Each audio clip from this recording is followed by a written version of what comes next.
The Oklahoma Sooners look to shock college football and make a transformation that has rarely been seen, utilizing the portal, getting a big-time head coach or former offensive coordinator and quarterback to join Norman, Oklahoma. These are my game-by-game predictions for the Oklahoma Sooners for the 2025 season.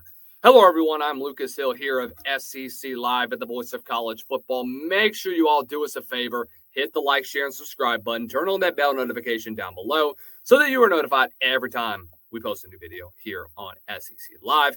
Want to thank our good friends, as always, over at Amazon for helping sponsor our videos. Make sure you go into the Amazon link. Click the link below. It doesn't cost you anything to help support the Voice of College Football. And for more information, here's Mark. You can make a difference here at the Voice of College Football. Use the Amazon link.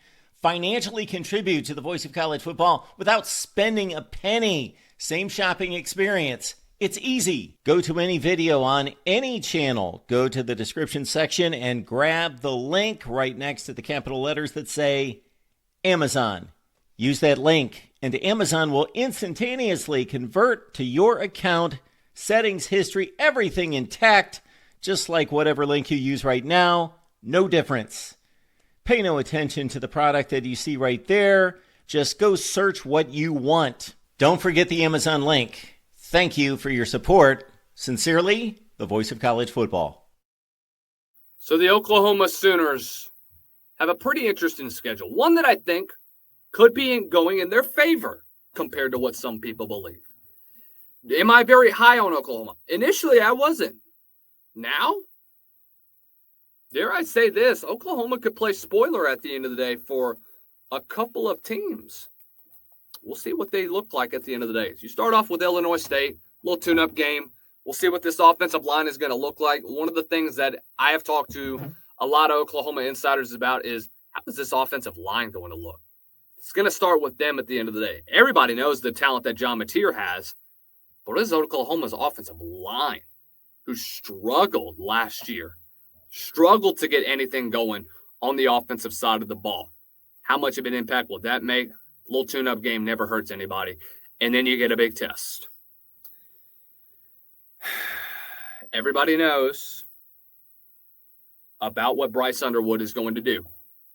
Bryce Underwood coming to Gaylord Memorial. How much will this affect Oklahoma? I don't think it does at all. I think they get a win.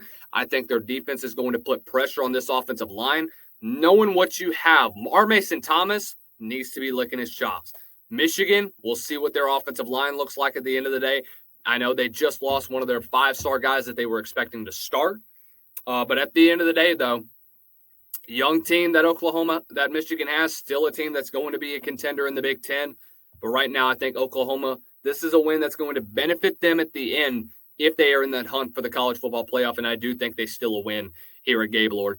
Going back to Temple, where that opening game last year, remember this, that was a team that went 3 of 14 on third down. Can you get better in third down? I think you do, and I think you end up at 3-0 after an odd appearance at Lincoln Financial Field. You're back home against Auburn for a big one. Opening game of the SEC, I think it's another big win for Oklahoma in this point. To be honest with you, I think John Mateer may end up going for over 100 yards rushing in this game. Jaden Ott, him. I like Keldrick Falk. I think you have two of the best edge rushers in the country. Guys, Auburn was not very good last year in run. They just weren't. So I do have Oklahoma winning that football game. They have the week off. They should get another easy tune-up win against Kent State, and look who's coming. Don't be surprised if this ends up being a top 10 matchup by the time we get to the Cotton Bowl. But I think in this one, I don't know, man. I don't have a good feeling with what you have had overall. I do think you end up losing that football game to Texas. I think that your offense, as good as you have been, the problem that you're going to see is that they don't have receivers. You have a couple, but overall, the skill room in that Oklahoma locker room doesn't match what Texas has on the defensive side of the ball. I do think that Texas's defensive backs are going to force John Mateer to go to the ground. I think they're going to force him to try and get yardage on them against this defensive line, and I just don't know if I can trust them right now. I think Texas gets this one. It's going to be closer than last year, believe me. It's going to be more of a competitive battle. I think Texas is going to pull away, though, at the end. You go to Willie B in a tight environment. Yeah, South Carolina's taking this one, man. I love the atmosphere there. I think that back-to-back games, this is a rough next 5 games that you have to play. I mean, you get Cotton Bowl, you're at South Carolina, and you go to Neyland, and you go to Bryant-Denny. The next 4 of the 5 games, you're on the road. This is a rough stretch for Oklahoma. It really is. And the fact of the matter is that right now, at this point in time, I don't think Oklahoma really has the personnel outside of quarterback, running back. Offensive line has been an improvement. Defensive line, DB room is going to be great. Receivers and linebackers could be a bit of a problem this year. So I think that's a concern that you should have. But I think you end up losing to South Carolina. You get Ole Miss back in town. I think you do get a win there and get yourself to 6-2 at the end of the day. Going to Tennessee at Neyland, rough environment, man. Rough environment. But I think overall, I think that there's still a lot to improve upon.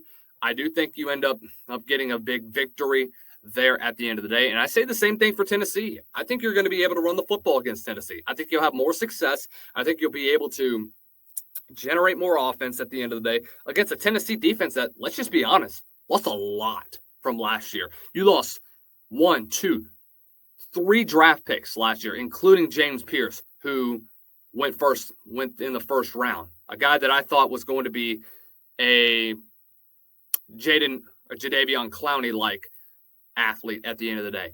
But I do think that you get 2 massive victories to end off November and generate some momentum. Then you go to Bama. I think you're competitive, but I do think that you end up losing at the end of the day. Missouri, you get a big one there, in my opinion. LSU is a circle that a lot of people need to be paying attention to. This could be a 50-50 game.